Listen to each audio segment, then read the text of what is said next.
أعوذ بالله من الشيطان الرجيم بسم الله الرحمن الرحيم الحمد لله رب العالمين والصلاة والسلام على رسولنا محمد وعلى آله وصحبه أجمعين رب اشرح لي صدري ويسر لي أمري واحلل عقدة من لساني يفقه قولي رب يسر ولا تعسر رب تمم بالخير. Esselamu Aleyküm değerli kardeşlerim. Uca Allah'a həmd olsun. Resulullah sallallahu aleyhi ve selleme salatu selamlar olsun. Etdiyim nəsihət öncə özümə, sonra siz değerli kardeşlerimədir. İlk öncə sizləri uca Allah'tan qorxmağa, təqvalı olmağa və Resulullah sallallahu aleyhi ve sellemin yolundan getməyi tövsiyə edirəm. Etdiyim nəsihət məscid ədəbi haqqında olacaq. Değerli kardeşler, məscid sözü lüğətdə nə mənaya gəlir? İlk öncə onu izah etməyə çalışaq. Məscid sözü lüğətdə səzdə edilən məkan mənasına gəlir. Səzdə edilən məkan mənasına gəlir. Dünyada yaşamış və ya yaşamağa davam edən dinlər araşdırıldığı zaman hər dinin mənsubları müəyyən zamanlarda, müəyyən məkanlarda yığışırlar. Və İslamda da müsəlmanların yığışdıqları yerlərə məscid və ya cami deyilir. Məscid bəlli olduğu kimi səzdə edilən yer mənasına gəlir. Cami isə ərəbcədə cəməə kökündən götürülmüş, cəm edən, bir araya yığılan mənasını verməkdədir. Hədis şəriflərdə məscid ədəbi, məscidə cəmaatla namaza davamiyyət və məscid nizamı, intizamı haqqında rəvayətlər çoxdur. Bunlardan bəziləri bunlardır. Heç bir kölgənin olmadığı məhşər meydanında, ərşin kölgəsində olacaq 7 sinif insandan biri də könlü məscidlərə bağlı olan gənclərdir. Allah üçün bir məscid dikənə Allah da cənnətdə bir saray tikdirər. Məscidlər cənnət bağçalarıdır. Məscidə getməkdən məqsədin Allah ilə birlik şuurunun artması olduğu unudulmamalıdır. Və bilinməlidir ki, namaz ibadəti də bu birliyin zirvə nöqtəsidir. Bu səbəbdən Kənzül İrfanda keçən 648 nömrəli hədisdə bəyan edildiyi üzrə, cəmaata gedənlər üçün yolların uzaqlığı nisbətində müşafat vardır. Yəni ki, bir şəxs məscidin yanında evi, oradan durub gəlməsi ilə bir də məsciddən uzaq olan adamla fərqlidir. Yəni bir kəs uzaqdan gəlir, bir kəs isə yaxından gəlir. Burada Allah-u Teala savab baxımından fərqliliyi qoyur. Yəni nə qədər uzaqdan gəlsən, o qədər daha çox savablıdır. İnsan bədənlə məsciddə ola bilər, amma ağlı, ruhu başqa yerlərdə gəzə bilər. Buna görə də ən böyük məscid ədəbi olaraq məscidin sahibindən Allahdan qafil olmamaq deyə bilərik. Aşağıdakı hekayə bu mənada vardır. Bir Ramazan günü idi. Abbasi xəlifəsi Harun Ər-Rəşid Bəhluldanə həzrətlərinə bir tapşırıq verdi. Ey Bəhlul, axşam namazına şəhərin ən böyük məscidinə get. Namaza gələnləri iftara dəvət et, saraya gəlsinlər. Axşam üzəri Bəhlul şəhərin ən böyük məscidinə getdi. Azan oxundu, namaz qılındı. Namazdan sonra Bəhlul yanına 7-8 adamla birlikdə saraya gəldi. Harun Ər-Rəşid gələnləri az görüncə təəccüb etdi. Bəhlula soruşdu. Ey Bəhlul, bunlar kimdir? Bəhlul, bunlar iftara dəvət etdiyin kəslər, ey Harun. Mən sənə namaza gələn hər kəsi saraya çağır, demədimmi? Halbuki sən o qədər cəmaatın içərisində bir süfrəlik adam gətirmişsən. Bu necə olur? Siz mənə məscidə gələnləri deyil, namaza gələnləri iftara çağır dediniz. Mən də namaza gələnləri iftara dəvət etdim. Harun, necə yəni? Namazdan sonra məscidin qapısında dayandım. Çıxan hər kəsə tək-tək imamın namaz qıldırarkən hansı surələri oxuduğunu soruşdum. Onu da yalnız bu şəxslər bildi. Məscidə gələnlər çox idi, amma namaza gələnlər demək ki, yalnız bunlar imiş. Yəni bu hekayədən ibrət çıxarda bilərik ki, məscidə gələ bilərik. Amma məsciddən qafil olmaq olmaz. Məscidə gəlməyimizin səbəbi Allahı xatırlamaq, dünyanı əlimizin dalı ilə çevirmək, Allaha bağlanmaq, yəni namazlarımızı xuşu içərisində qılmaq. Yəni məscidə gəlməyimizin səbəbi ilk öncə Allah rızası olmalıdır. Bədənin ancaq Allahın əmrlərinə, məscidlərə, yəni Allaha ibadət yerlərinə və Allahın bəndələrinə hörmət olması halında onun Allah qatında bir dəyəri ola bilər. Məscidlər Allahın evləridir. O halda bir mümin oralara hörmət göstərməsi lazımdır. Şübhəsiz ki, Allahın evlərinə, yəni məscidlərə hörmət etmək, Allaha hörmət etmək və onu ululamaq deməkdir, yəni ucaltmaq deməkdir.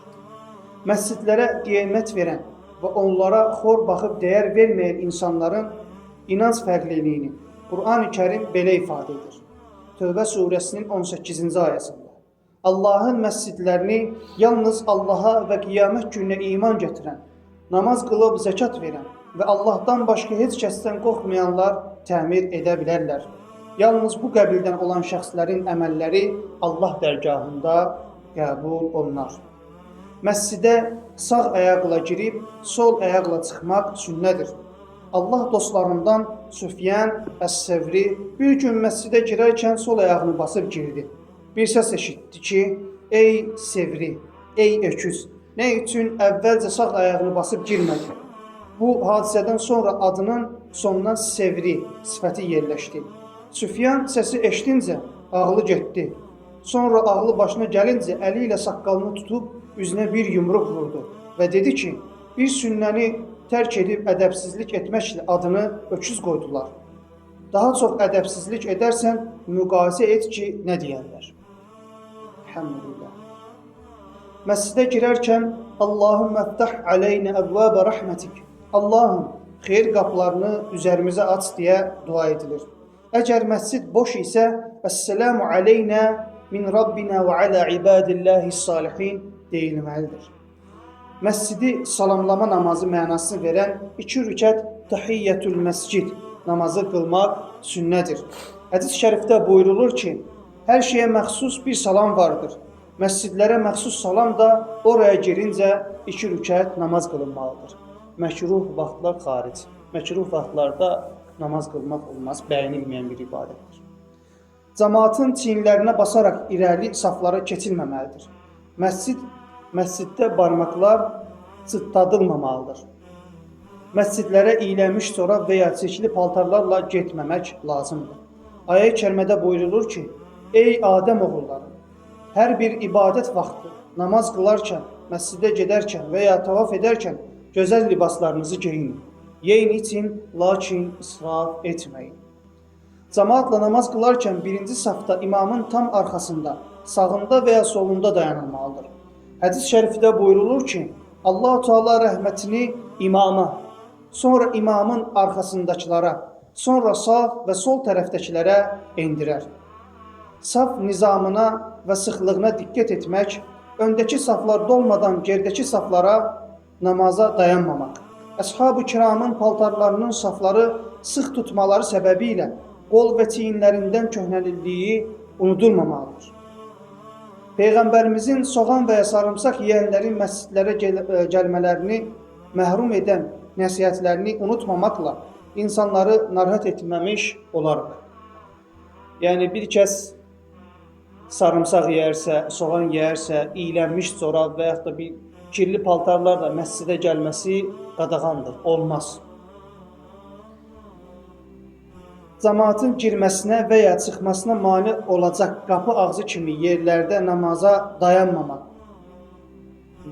məscid ədəblərindəndir. Məscid içərisində cəmaata yetişmək üçün qaçmamaq lazımdır. Əbu Qatadə radiyallahu anh rəvayət edir. Biz Allah Rəsulü ilə birgə namaz qılırdıq. Arxadan bir sıra kəslərin namaza yetişməsi üçün səs-küy çıxartdıqlarını eşitdik. Namaz bitincə Peyğəmbərimiz sallallahu aleyhi və səlləm sizə nə olur, nə üçün belə səs-küy çıxardınız deyə soruşdu.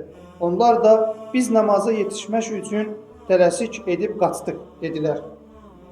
Peyğəmbər sallallahu aleyhi və səlləm də əsla bir daha belə etməyin. Hər hansı birinizin namazın hansı nöqtəsinə yetişmişsə oradan başlasın.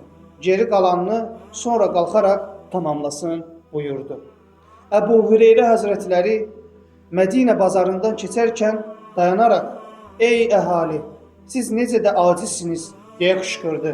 Cəmaət, biz niyə acizik ki deyə səbəbini soruşduqda dedi ki, məsciddə Allah Rasulunun mirası bölünür.